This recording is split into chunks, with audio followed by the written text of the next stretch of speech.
All right, what's up, guys? We are back for some more fitness. So, Tuesday programming, lots of jumping, lots of pushing stuff. So, what we got today?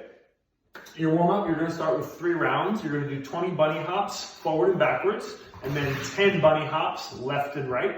So you can do these ideally if you have some open space, get after it, run around. Otherwise, you can just do very small hops around.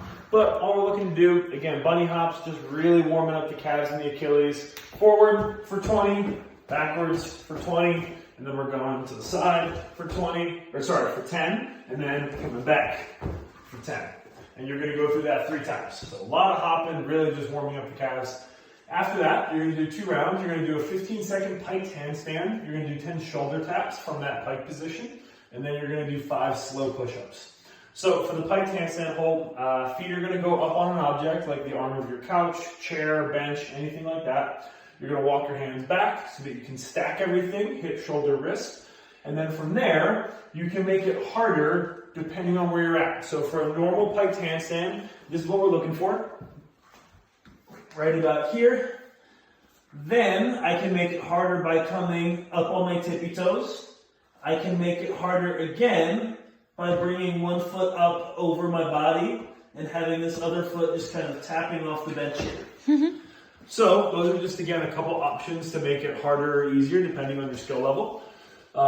Then you're going to do 10 shoulder taps from that pike position. So same position we were just in, and we're just going to tap the shoulder, 10 total, 5 on each side.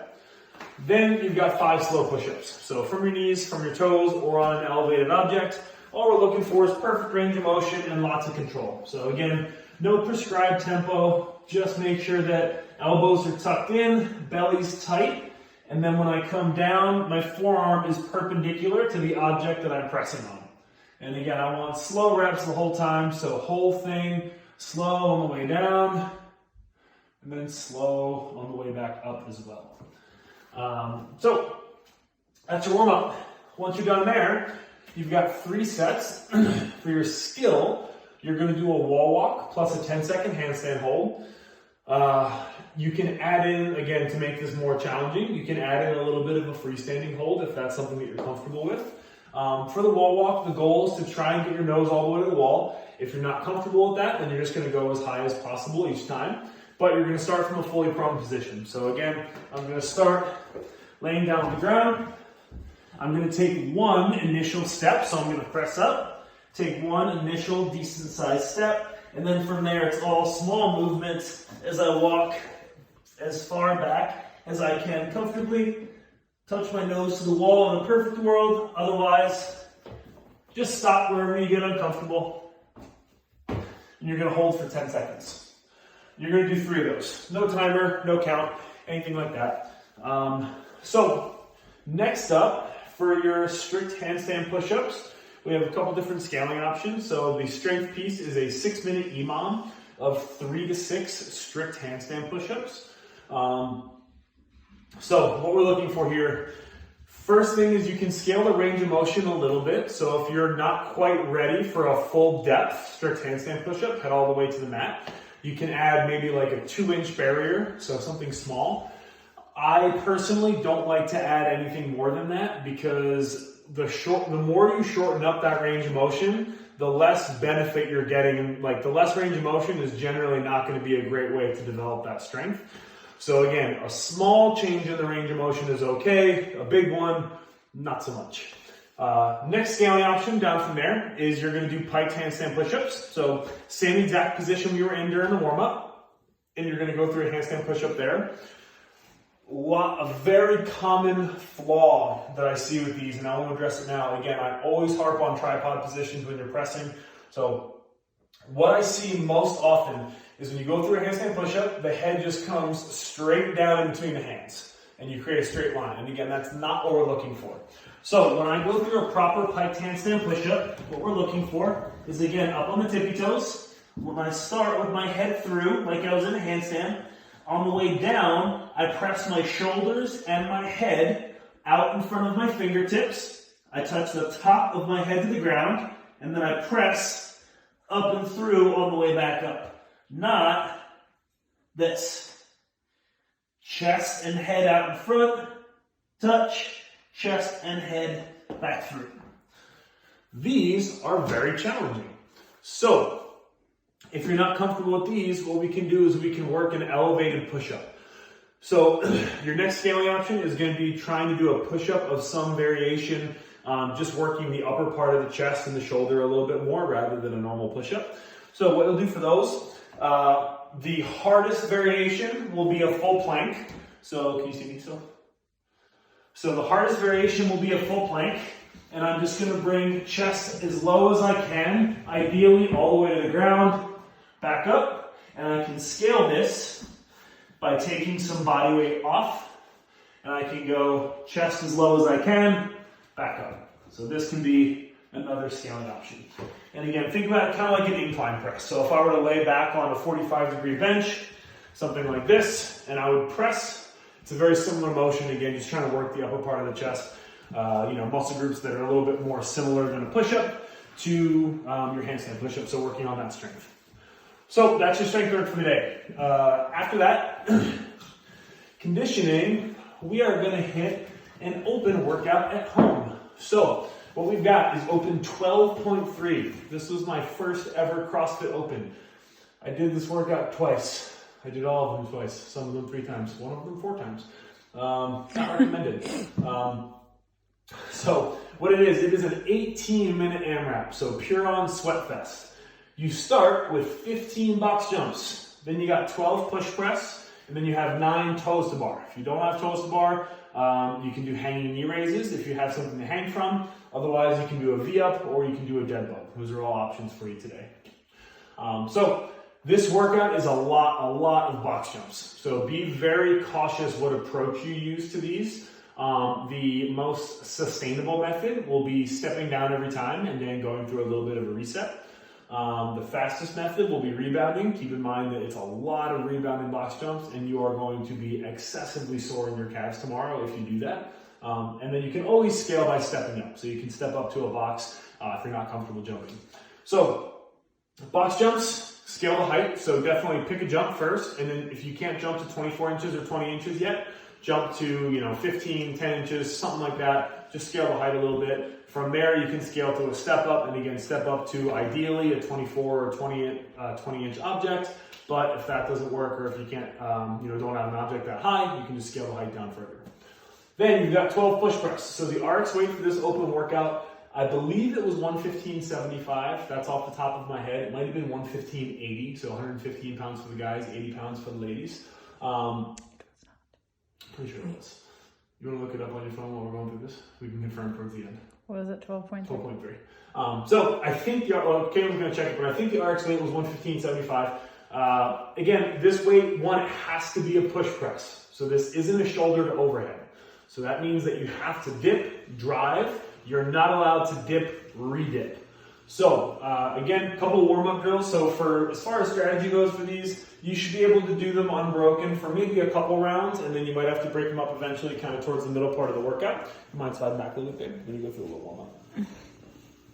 So for push press, again, any shoulder to overhead, it's always really crucial to warm up that dip. Make sure you're nice and effective. So heels are in line with the object. My heels stay flat. My butt and my upper back stay in contact.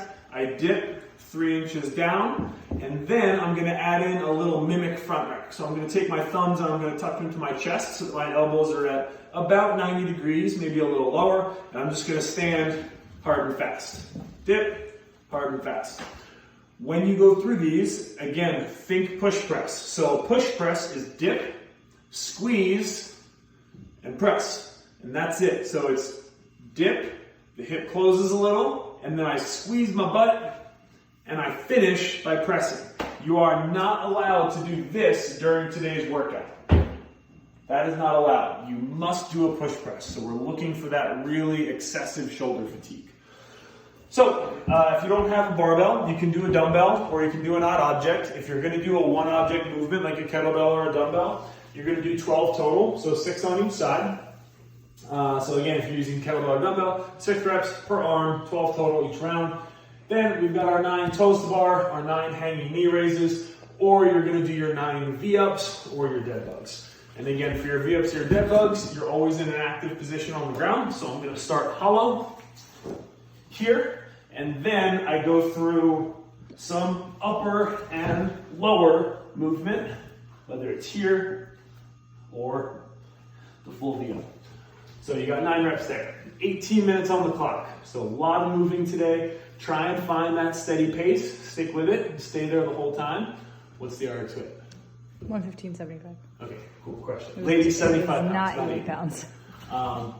So after that, guys, we have a little bit of accessory. So for the accessory work today, what we've got going on is some pullovers and some skull crushers. So for this, you're going to want to find an ottoman or a bench, something like that. And ideally, these are done with a dumbbell, but you can definitely do this with a pull. You can definitely do this with a backpack. You can do it with a weight plate. You don't really need a dumbbell, but what we're looking for. So for the pullover, this is going to be basically working the chest and the lats a little bit. So I'm going to hold the object in a narrow grip. I'm going to lean back. Ideally, I need a little bit of room hanging off the top of my head here. I'm going to keep my elbows bent for comfort the whole time, and then I'm just going to bring the dumbbell down until I feel a little stretch in the shoulder, and then I'm going to pull with my chest and my lats to come back up to extension. That's adorable. So down here. Echo. Echo. Oh. That's his face. Okay. That was borderline dangerous. You get poop. You get poop licks. So That's your dumbbell pullovers. When you're done with your dumbbell pullovers, you've got 10 reps at a normal speed. Then you're going to sit right up. You're going to go through 10 skull crushers. Or sorry, you're not going to sit right up. I thought we were doing overhead tricep extensions. You're going to stay exactly where you are, down on the ground, and you're going to go through skull crushers. So for the skull crusher, I'm going to keep my my upper part of my arm perpendicular to the ground. I'm going to flex from my elbow, bring that dumbbell or object down to my skull, and then I'm going to press back up. So this is all about just triceps after we do a little bit of lat and chest work with the pullover.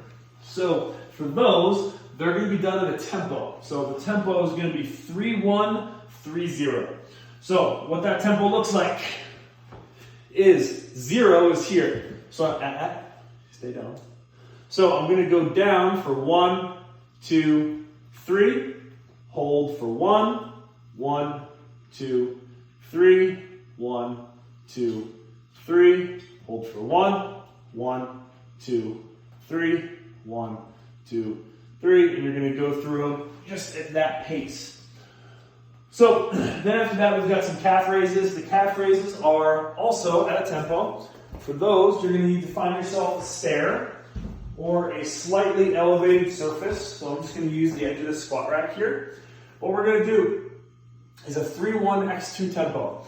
So what that means is that I'm going to hold for 2 seconds at the top. So 1, 2. I'm going to come down for 1, 2, 3. Hold for 1. Drive. 1, 2. 1, 2, 3. Hold for 1. Drive. I'm going to go through that tempo for 20 reps. So that's the end of your accessory work. So that's, again, 10 pullovers, 10 skull crushers. Skull crushers are at a tempo. And then 20 calf raises. Those are also going to be done at tempo.